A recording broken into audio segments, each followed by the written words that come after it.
Today's program is an EMOM, which is every minute on the minute. So you've got 5 movements, and then you'll go into a minute of rest, and you'll go through that 4 rounds. So the first one is a squat with boxing drills.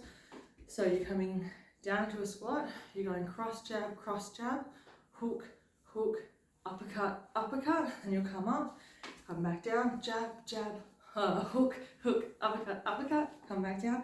So keeping your hands nice and high, hook, uppercut, uppercut, come back up. Just moving through that one for 1 minute. Your next one is going to be tricep kickbacks into a bicep curl.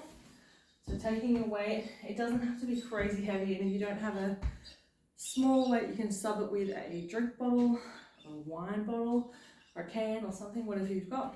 Or if you've got a smaller weight, that's all good. Maybe even a little weight plate or something. So you're going to come over into that bent position. Your elbow is almost going to stay pinned to your side, like it's going to stay fairly still. So for the kickback, you're going to come back, extend your arm back. You'll feel that in your triceps. You'll bring it forward, and then you'll give it a curl, which you'll feel in your biceps. And you'll come back down to center, back again, and forward. We're not swinging it like this. It's really steady and controlled. We're going back, back to center, and curling in. And curling in.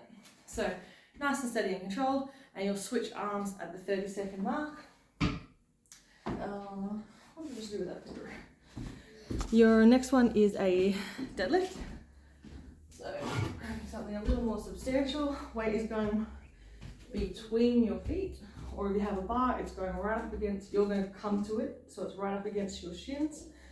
Hips going back, back nice and flat, grabbing onto that weight.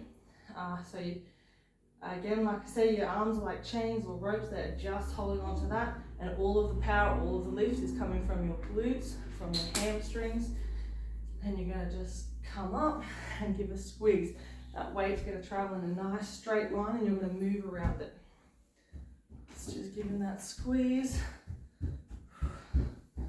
working through for your minute. And then I've got you on around the walls again. This one doesn't have to be a really huge, substantial weight, just, you know, a little bit of resistance. If you've only got one, you can just do a swap over in the middle. If you've got 2, hold the 2 on each side, and you're just coming up and coming back down. If you've got the 1, just swap it over.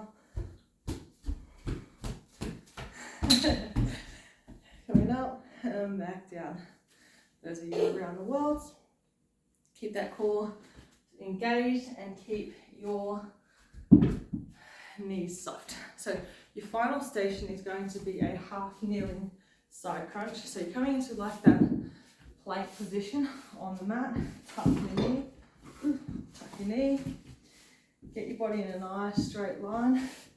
Get that wrist under your shoulder and drive up into a side plank. Extend out your top leg, reach up with your top arm, and you're dragging it in for a crunch. That's for your first 30 seconds of that last minute round. Then you'll just jump onto that other side, go through your side kneeling, half kneeling side crunch or plank crunch, and that will be your final working minute. Then you'll have a minute of rest, and then you'll just jump back through and continue through those movements, through those rounds, every minute on the minute for 4 rounds.